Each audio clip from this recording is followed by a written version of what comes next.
From T-Pain to the mumps, it's been an eventful school year. And now we're taking a look back at some of the biggest stories. I'm Brian Ray. And I'm Grace Morris. From Elon News Network, this is Elon's Year in Review.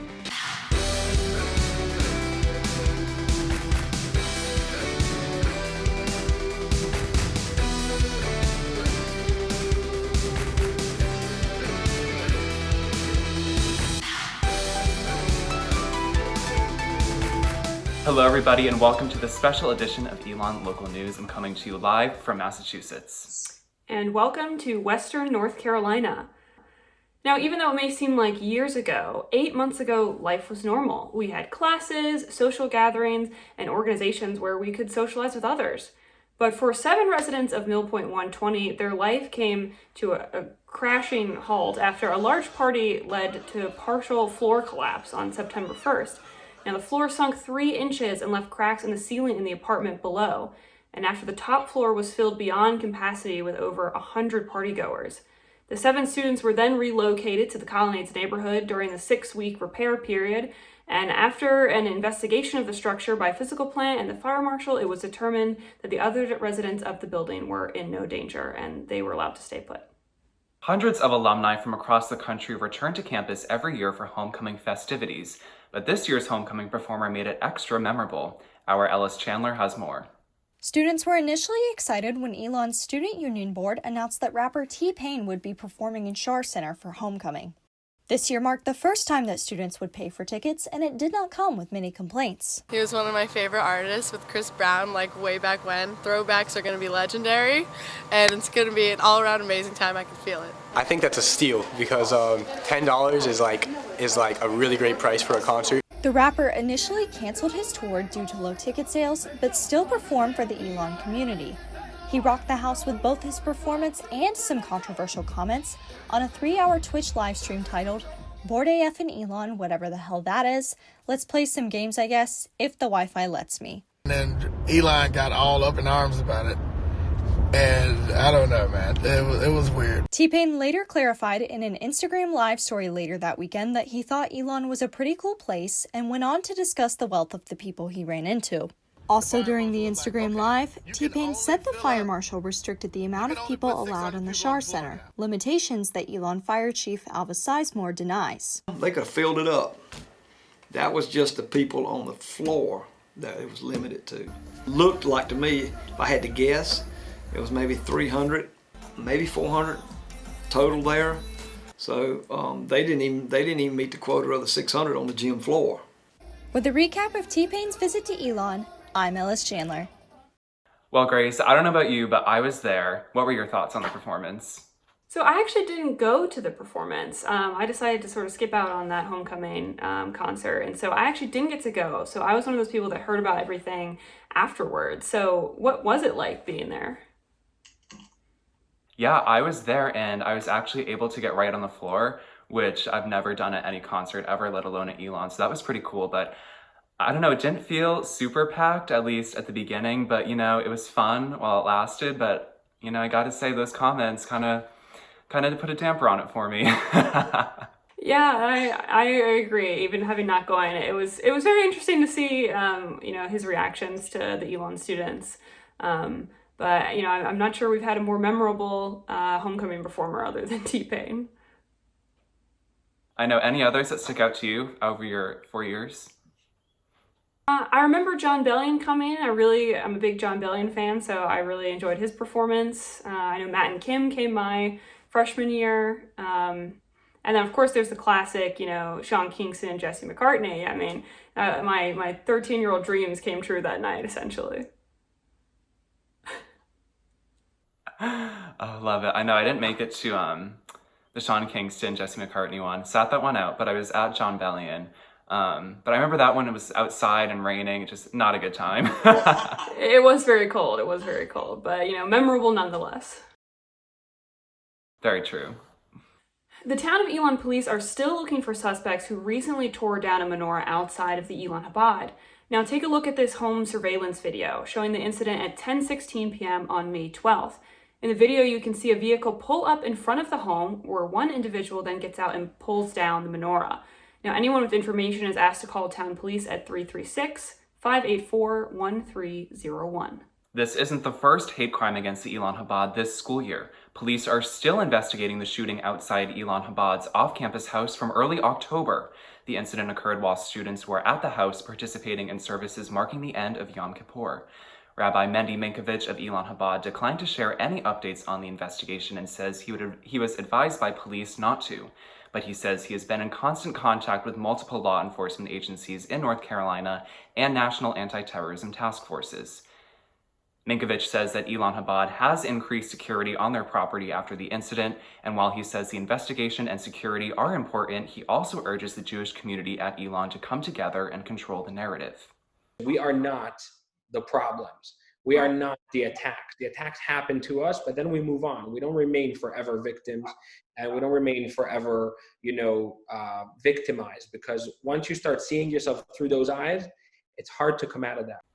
For more on both of the incidents regarding Elon Chabad, visit our website, elonnewsnetwork.com, and search Chabad. Over the last year, we lost 3 notable members of our Elon community, and today we look back and remember Chris Edwards, John Varney, and Assistant Professor of Education, Julie Justice.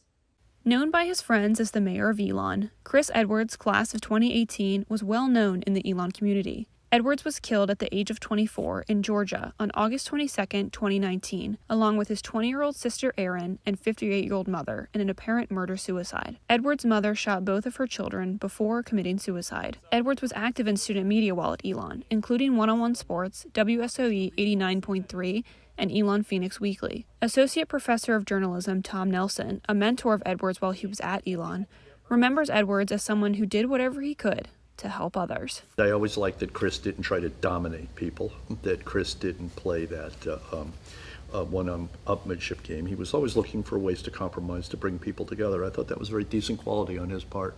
On February 26, 2020, Assistant Professor of Education Julie Justice died at the age of 48, following a battle with an autoimmune liver disease. At her funeral, attendees were asked to bring books that meant something to them. Assistant Professor of Communication Design William Moner brought a children's book called I Need a New Butt that he remembered sharing a laugh over with Justice. All about this little kid who discovers that for some reason his butt is no good and that he needs a new butt, and it made her laugh uncontrollably. Her specialty was children's literature, and so she always wanted to find new ways to engage with kids, but she also really liked to laugh. The GoFundMe created to continue Justice's Malawi book project raised almost $37,000. Freshman John Varney died on March 6, 2020, at the age of 19, after battling a rare form of cancer known as osteosarcoma for almost 3 years. Varney was diagnosed in 2017 after a whitewater rafting trip left him with pain in his left knee. What he thought was a sprain turned out to be a growing tumor. Varney went through 2 years of cancer treatment before his doctor said he was healthy enough to come to Elon. Back in September, Varney told Elon News Network that it had never occurred to him that going to Elon might not be an option. Pain, it's just temporary. It's not gonna last long. So I know, it always gets better. Life's not in a hospital bed in agony from appendicitis. It's walking around Young Commons, just enjoying the day. But today, friends and hallmates like Joseph O'Keefe remember Varney as someone who could always overcome the worst imaginable. Always ready to have fun, always having a good time, very, very happy. He's family to all of us. And our thoughts are still with the families and friends of Chris Edwards, John Varney, and Julie Justice. They will be missed. COVID-19 isn't the first contagious disease the Elon community has faced this year. While there is currently a global effort underway to find a vaccine for the coronavirus, back in the fall, Elon was administering a different type of vaccine to help prevent the spread of the mumps. As our Amanda Gibson reports, Elon's mumps outbreak helped prepare the community for COVID-19. Duly alerted campus on Tuesday of the first diagnosed case of the mumps on campus. Tonight, there are 2 new suspected cases of mumps. We begin this morning with an update on mumps. According to Vice President of Student Life, John Julie, 3 new cases are confirmed. As of now, 10 cases of the mumps have been confirmed on Elon's campus. Health professionals recommend covering your mouth and nose, washing your hands, and avoiding sharing drinks to limit your risk of getting the mumps. Elon Jr. Catherine Dickey says quarantining for coronavirus isn't her first time in self-isolation. I was a lot more sad when I first got quarantined. But like now I feel like everyone's doing it, so it's like it's a fun thing that like we're all doing together. I mean it's not, but like it doesn't feel as horrible. Dickey was one of the 13 confirmed mumps cases on Elon's campus. Looking back, she feels the spread of the mumps helped prepare her for coronavirus. I think I've just like kind of realized like how easily like disease, like especially like that where it can just like you don't see the symptoms till like 2-3 weeks later, that it's like so easy to have it and like to have no idea. While addressing the spread of the mumps, Elon installed hand sanitizers around campus, contacted those who came in contact with people with the mumps, and offered vaccine clinics. Elon's MMR vaccine clinic ended earlier than expected yesterday after running out of doses of the vaccine. The Alamance County Health Department administered more than 500 vaccines yesterday alone, with the wait stretching longer than 2 hours. President Connie Book says the university's reaction to the mumps helped prepare for coronavirus and make decisions now. So as we started to provide mumps infection control, we actually reduced other health risks. And so our campus just ended up being a little healthier through the winter season last year because of all of that. So I do predict some upsides to these precautions, not just keeping us free from COVID, but also keeping us generally healthier. With a look back at the mumps, I'm Amanda Gibson. Grace, that feels like a long time ago that was on the forefront of our minds, the mumps outbreak and what was going to happen on campus, right? Yeah, it does feel like a long time ago. It's crazy to think that all happened this year. Did you go and get the shot from health services? I did get the shot. I waited in the 2-hour line and I got my shot. I was glad I did. Better to stay safe than sorry. What about you? So I had actually gotten the shot, just right before coming back to Elon. So I didn't get it at health services, but fortunately I'd already had it in my system. So no mumps for me. Yeah, and it was interesting I feel like I didn't notice that much change in how people were behaving, but it was more kind of like a hysteria of, oh my gosh, am I gonna get the mumps? Did you feel like that too? Yeah, I think there was a lot of confusion about what exactly is the mumps. So, I thought this was a disease, from the 1800s, like how is this happening?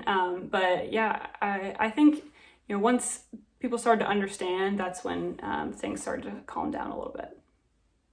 Yeah, I agree. There was a lot of, misinformation within the student body that was going around. So I feel like once we were all settled up on what it was and how it was going to affect us, I feel like all the hysteria kind of calmed down a little bit. Finally, it has now consumed our lives for the past 2 months, but the coronavirus began making its way around the world even earlier. The first reports of the coronavirus came late last year as the breakout in Wuhan, China quickly went from an epidemic to a pandemic. Our Lauren Singles has a story on how we got where we are today. After students on the winter term trip to Beijing returned to the U.S. in late January, study abroads began shutting down around the nation. Elon canceled its semester in Beijing, closing its center in Shanghai for fall 2020 as well. Soon, all students were pulled from Florence, one of Elon's most popular programs, which, at the time, came as a shock and a disappointment. Very much the beginning of their journey, and they were looking forward to the other 3 months that they were going to spend here. So I think it was, students were hit the most because they were most disappointed and saddened by the news. It was only a matter of time before all students in Europe were pulled out and transferred to online courses in March as COVID-19 began sweeping the continent. Elon Jr. Catherine the Grande, who was pulled from the Prague program, talked about the difficulties of the online instruction. After our first day of online classes, it was definitely not definitely not as normal or running as smoothly as they would hope. We had a lot of difficulty with people talking over each other and too many microphones on at the same time because it was, I think, 12 people at a time. Elon then suspended in-person classes for 2 weeks after spring break, causing concerns for many students. I don't really have anywhere to go, so debating where I should go now or just come back. But it's pretty I don't really know what's going on right now. I have a lot of lab type classes. I don't have some of the equipment that I need for a lot of my classes, so I don't really understand how we're going to get an Elon quality education. After coronavirus cases in North Carolina caused Governor Roy Cooper to issue a stay-at-home order at the end of March, the university closed campus for the rest of the spring. With semesters suspended across the U.S. and daily life being brought to a halt worldwide, Elon students took it upon themselves to help those in their community, like making and donating PPE. Our Grace Morris spoke with Elon sophomore Georgia Scarborough about her initiative. So Scarborough and her best friend and fellow first responder, Addie Norden, found a creative way to still make a difference by donating handmade masks to their local essential and healthcare workers. In the first day alone, we got somewhere around 200 unit orders. Students, faculty, and graduates are facing uncertainty as the coronavirus continues to keep people home. But Elon University President Connie Book remains optimistic about the future. I've really been focused as a leader on helping people see the horizon. We're going to get through this, and this is the horizon is coming. With a recap on how the coronavirus has affected Elon, I'm Lauren Singles. So Brian, how's quarantine going? How are you? You know, Grace, I'm all right. I'm healthy. I'm safe. That's all that matters. But, 2 months in, I'm starting to go a little crazy. But luckily the weather here in Massachusetts is starting to warm up so I can go outside a little bit more. But how are you doing, Grace? Especially, having your senior semester cut short. How are you doing? Yeah, I mean, it was a little rough, hearing that I wasn't going to be going back to sort of finish out my senior year and to do graduation and all that kind of stuff. But it has been really nice to get to be home and spend some extra time with family that, I may not have gotten if we'd been back at Elon this whole time. But yeah, exactly like you said, it's really starting to be beautiful outside. Today was absolutely gorgeous. And so the weather getting nicer helps a lot with, being stuck at home. Yeah, definitely. And I've been telling a lot of my friends too that, I haven't been home for this long throughout like the whole summer too, since I've been in high school. So it is kind of nice to be at home for a little longer than usual. Yeah, that's the same for me, actually. I haven't been home this long since I think freshman year. So it is nice to get to be around my family for a little bit longer. Before we go, we just want to give thanks to the several seniors who have made an incredible impact on this organization during their 4 years at Elon. Maria Ramirez, Anton Delgado, Alex Roat, Jack McIntyre, Ashley Moran, Maggie Brown, and countless others. And this isn't the last time you'll be seeing Grace. She'll be on air in Lubbock, Texas. And Grace, I'm so happy for you. Yeah, I'm super excited to be heading down to Texas. I've only been to Texas one other time, so I'm certainly in for quite an adventure, and I'm excited. Awesome. As for myself and the rest of Elon News Network, thank you so much for joining us. Elon Local News will be back live on August 24th.